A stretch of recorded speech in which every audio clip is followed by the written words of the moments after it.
নমস্কার বন্ধুরা, welcome to GK foods diary. আজ আমি বানাবো মিক্সড ফ্রাইড রাইস ঘরোয়া উপকরণ দিয়ে। তো দেখে নেওয়া যাক কিভাবে হচ্ছে রেসিপিটা এবং কি কি আমরা উপকরণ এখানে ব্যবহার করছি।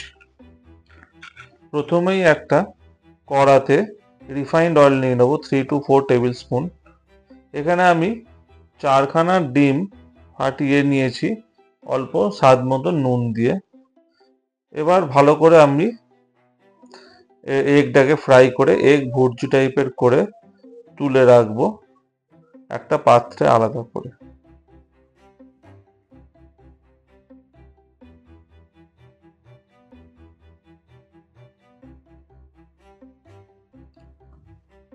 তুলে রাখার পর আবার সেম কড়াতেই 2 to 3 টেবিল স্পুন মতন রিফাইন্ড অয়েল দিয়ে 100 গ্রামস মতন চিকেন স্ট্রাইপ করে কেটে আমি ওই চিকেনটাকে নুন এবং গোলমরিচ দিয়ে হালকা করে ম্যারিনেট করে রেখেছিলাম 15 থেকে 20 মিনিট মতন। সেটাও 2 থেকে 3 মিনিট মতন ভেজে একই পাত্রে তুলে রাখবো।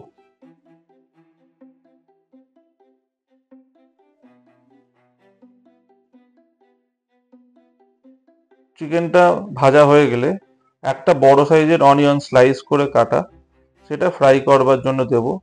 আমরা বেশি গোল্ডেন ব্রাউন করব না এখানে, অনিয়নটা জাস্ট 30 সেকেন্ড মতন ফ্রাই করলেই অনিয়নটা কাঁচা গন্ধটা চলে যাবে। তারপরেই আমরা অনিয়নটাকে তুলে একই পাত্রে রাখবো।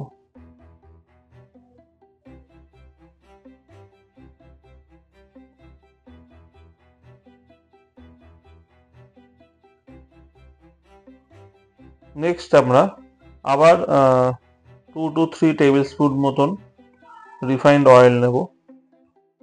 অয়েল নিয়েই আমরা 100 গ্রামস মতন ছোট শ্রিমস ইউজ করেছি।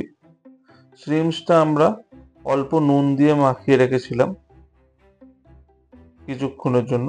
সেই শ্রিমসগুলো 30 সেকেন্ড থেকে 1 মিনিট মতন ফ্রাই করে একই পাত্রে আবার তুলে নেব।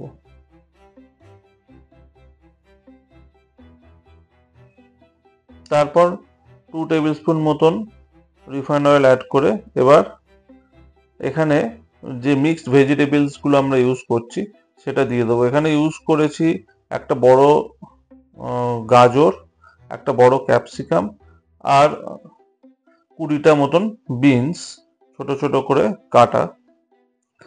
এটা দিয়ে এবার ফ্রাই করব আমরা। স্বাদ মতন অল্প নুন অ্যাড করেছি, স্বাদ মতন অল্প ব্ল্যাক পেপার পাউডার অ্যাড করেছি। মোটামুটি 2 থেকে 3 মিনিট মতন ভেজে মিক্সড সবজিগুলো ওই একই পাত্রে আমরা তুলে সাইড করে রাখবো। এবার সব ভাজা হয়ে যাওয়ার পর রাইসটা আমরা যেটা বয়েল করে রেখেছি, এখানে আমি 500 গ্রাম বাসমতি রাইস গোটা গরম মশলা, তেজপাতা, পরিমাণ মতো নুন দিয়ে সেদ্ধ করে মোটামুটি 80% মতন সেদ্ধ করে রেখে জল ঝরিয়ে রেখেছিলাম। ওখানে আমি যত রকম আমরা জিনিস উপকরণ ভেজেছি সবই একসাথে দিয়ে দেবো। এই সময় আমরা গ্যাস অন করব না। পাত্রতে হালকা একটা স্প্যাটুলা টাইপের খুন্তি নিয়ে খুবই হালকাভাবে সব জিনিসগুলো রাইসের সাথে মিশিয়ে নেব। এখানে দেখতেই পাচ্ছেন খুবই হালকাভাবে আমি সব কিছু নিচ থেকে একদম মেশাচ্ছি। মাঝে মাঝে ঘুরিয়ে ঘুরিয়ে প্যানটাকে ঘুরিয়ে ঘুরিয়ে আমি মেশাচ্ছি যাতে সব দিকে সম্পূর্ণভাবে রাইসটা পুরোপুরিভাবে মিক্স হয়ে যায়। এখানে এক্সট্রা তেল দেওয়ার দরকার নেই এই মুহূর্তে, কারণ আমি যে দেখেছি যে জিনিসগুলো আমরা ভাজা হয়েছে সেখানে অনেকটাই তেল আছে, তাই তেল দিয়ে আর এক্সট্রা তেল দেওয়ার কোনো দরকার নেই। এখানে পরিমাণ মতন